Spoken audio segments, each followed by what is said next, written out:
Salut à tous et bienvenue pour ce nouveau vlog achat, j'espère que vous allez bien les amis, moi ça va plutôt bien, bien reposé, ça faisait un petit moment qu'on s'était pas revu, je sors d'une putain de truc de merde, voilà, Covid, mais bon, on n'étalera pas sur le sujet, heureusement qu'il y a eu les vaccins pour aller, j'ai réussi à m'en sortir, voilà, alors faites très attention à vous pour tous ceux qui ne l'ont pas eu, voilà. Aujourd'hui je voulais vous partager un truc. Ça fait plus de 2 semaines que je l'ai, et malgré la maladie, j'avais pas la force pour se faire de vidéos du tout. J'ai voulu vous faire voir le dernier écran que j'ai acheté. Voilà. Déjà, je vais remettre les choses au clair. Un peu comme j'ai fait et comme je fais dans les critiques express, moi je fais des vidéos du côté amateur. Hein. Voilà, c'est pour vous partager des choses avec ma façon de parler, ma façon de penser. Si vous voulez quelque chose de très très poussé sur cet écran, plus dans le côté, comment dire, software, avec de nombreux tests son. Allez voir d'autres youtubeurs, il y a des gens qui les font à la perfection, voilà, sur YouTube. Moi, voilà, je parle de ma façon et c'est pour vous faire partager un écran que j'ai acheté. Donc déjà, je vais vous parler un petit peu pourquoi le changement de cet écran. Avant, j'avais une Smart TV de Samsung qui fonctionne encore super bien. J'ai pas à m'en plaindre. À part le fait qu'il n'y a aucun port HDMI 2.1 et que le HDR est de base. Il n'y a pas HDR10, il n'y a pas Dolby Vision, il n'y a pas pour le son Dolby Atmos, il n'y a rien du tout. Mais elle faisait son job. Voilà. Mais j'ai voulu changer, je me suis dit, tu vas bientôt passer au PS5, aux nouvelles consoles de nouvelle génération, donc la PS5, pas tout de suite, on y reviendra juste après. Et je me suis dit, le jour que je passe à ces consoles-là, il va falloir que j'achète une nouvelle télé. Et voilà, donc je me suis dit, j'ai commencé par la nouvelle télé et on verra ensuite la console. Je crois que la console, on attendra un peu parce que franchement, même à l'heure actuelle, sans mentir, hein, et de toute façon vous êtes les premiers témoins, c'est vache maigre hein, sur les dernières générations. Voilà. Donc j'en ai profité avant de changer de télé. Voilà. Alors pourquoi cet achat? Déjà à la base, j'étais parti sur une LG qui faisait Nanovision. Alors Nanovision, c'est un petit peu le truc, comment dire, le QLED. Parce que le QLED, ça appartient à Samsung, voilà. Et Nanovision, ça appartient aussi à LG. Donc c'est une petite marque, un truc propriétaire, voilà. Mais qui a pas grand chose par rapport enfin, de grandes différences par rapport au OLED, voilà. Après, il y en a quelques-unes. Libre à vous d'aller voir sur internet, vous allez voir de nombreux tests là-dessus. Mais la télé que j'avais vue, c'était une LG Nanovision, il y en avait pour quasiment 800 euros, voilà. Elle n'avait pas beaucoup de fonctions, les fonctions n'étaient pas tip top. Elle faisait du 4K, voilà, tout simplement. Il y avait du HDR+, il me semble. Elle faisait du Dolby Vision, oui. Elle faisait Dolby Atmos aussi. Mais en jeu vidéo, elle n'était pas terrible. Et à la base, comme je vous ai dit, je voulais changer de télé. C'était aussi pour plus tard pour les consoles. Parce que sinon, ça servait à quoi? Autant que je garde ma Samsung. Voilà. Donc celle-là, j'ai lâché l'affaire. Après, je suis parti sur un modèle carrément au-dessus de chez Philips, les fameuses Philips Ambilight. Celle-là qui coûtait plus de 1300 euros. Les Ambilight, j'ai pu essayer pendant une période de mes vacances quand je suis parti en Pologne, dans un appartement équipé, ils en avaient une Ambilight. On aime ou n'aime pas, moi je kiffe bien le système Ambilight, voilà. Après, ce qu'il faut savoir sur le système Ambilight, on peut le désactiver et l'activer comme on veut. Ça, il n'y a pas de souci. Elle faisait les fonctions que je voulais. HDR10, HDR, Dolby Vision, Dolby Atmos, tout tralala. Elle avait 3 ports HDMI, dont un en 2.1 et les deux autres en HDMI normal. Et encore, c'était pas très sûr qu'à un port en HDMI 2.1. Il y en a certains qui disaient oui, d'autres non. Le descriptif était assez flou là-dessus. Et en fait, j'avais vu un test d'un gros youtubeur que j'ai pu regarder tout au long qui disait qu'elle était pas mal, la Philips, mais qu'elle posait un problème, c'est en fait quand on regardait sur les côtés, la vision n'était pas la même, la luminosité n'était pas la même. Voilà. Il y avait un petit souci là-dessus. Et il y avait un commentaire en dessous d'un gars qui disait bah moi j'ai voulu me l'acheter, j'ai lâché l'affaire, je suis parti dans un modèle au-dessus, mais qui designement est moins beau, mais au niveau du matériel qui est au-dessus, c'est la LG OLED. Alors la référence, je vais vous dire, la OLED C1. Voilà. Et donc aussitôt j'ai regardé une vidéo dessus, je suis tombé complètement amoureux de la télé. Je me dis putain, c'est tout ce qu'il me faut. Voilà, c'est tout ce que je cherchais. Je tape sur net et qu'est-ce que je vois? Au lieu de 1348 €, elle était à 900 € chez Boulanger. J'ai putain, c'est incroyable. Voilà. Alors pour certaines personnes diront 900 €, ça fait cher. Voilà. Mais au moins là, j'ai tout ce qu'il me faut, que ce soit au niveau de la vidéo et de l'audio. Voilà. Alors, comme je vous disais au début, je ne vous ferai pas de test audio ni de son. Je ferai voir quelques images. Là vous voyez, en fait j'ai foutu de la 4K, une image 4K dessus. Je voudrais voir d'autres images aussi, peut-être pendant cette vidéo ou à la fin. L'audio pour moi ça sert pas à grand chose parce que c'est une vidéo, voilà, du YouTube.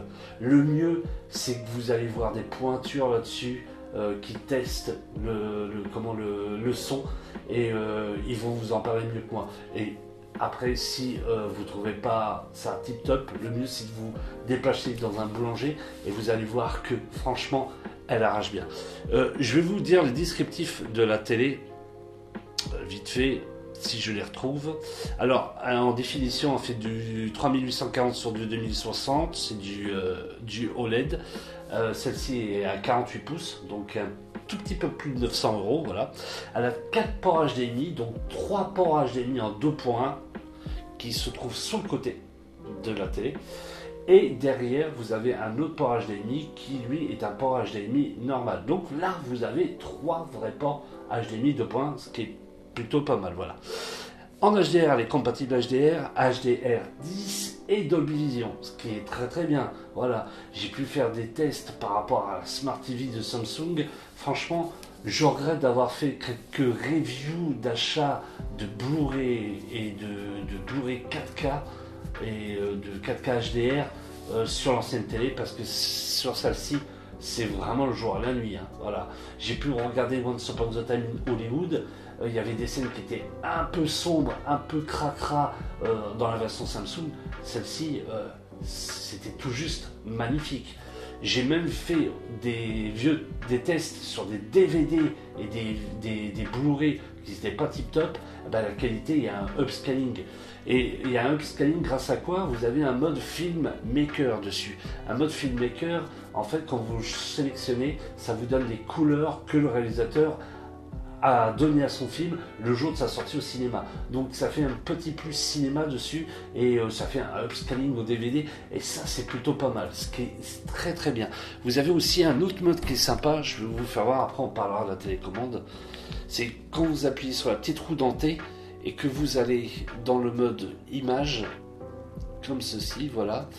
Donc là vous avez le mode vif.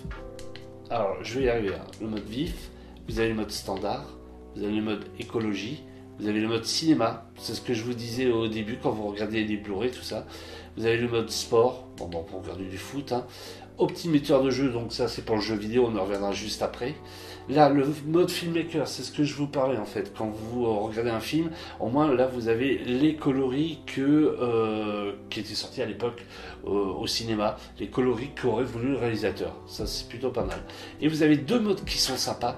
Le mode expert, excusez-moi, pièce lumineuse, et expert, pièce sombre, nuit. Voilà, on va en remettre au vif. Alors c'est quoi les deux modes experts? En fait, il y a une petite caméra dans l'écran qui calcule la luminosité de votre pièce et le côté sombre de votre pièce pour pouvoir mieux régler l'image. Donc ça vous évite des effets miroirs. Ça c'est plutôt pas mal. Alors attention, vous attendez pas à plus avoir du tout votre reflet quand il y a du soleil.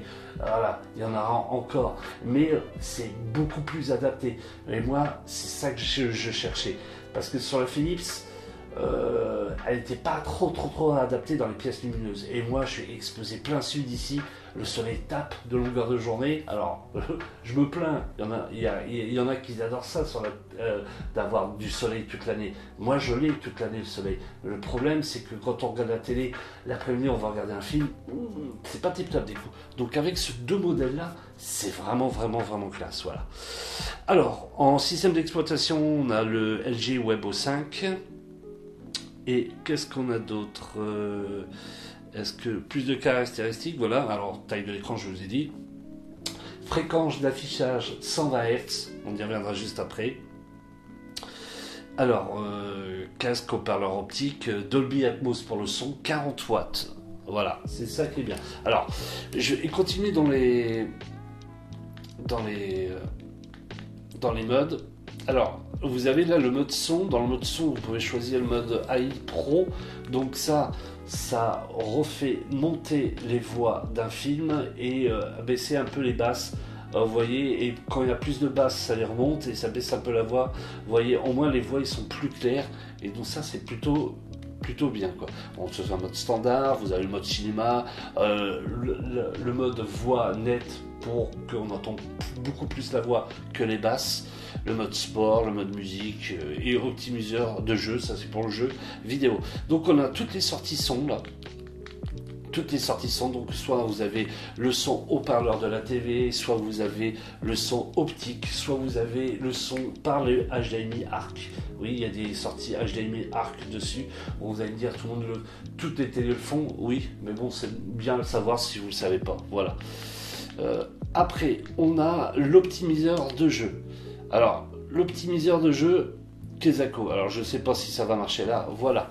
En fait, optimiseur de jeu se présente comme ceci. Quand vous avez une nouvelle console, nouvelle génération, bien sûr que nouvelle console, par exemple PS5 ou les dernières Xbox, et que vous les branchez via un port HDMI 2.1, vous pouvez changer les FPS, les balances des noirs et activer le VRR. Alors le VRR, c'est quoi en fait compte? C'est, il me semble, c'est une fonction pour éviter les ralentissements.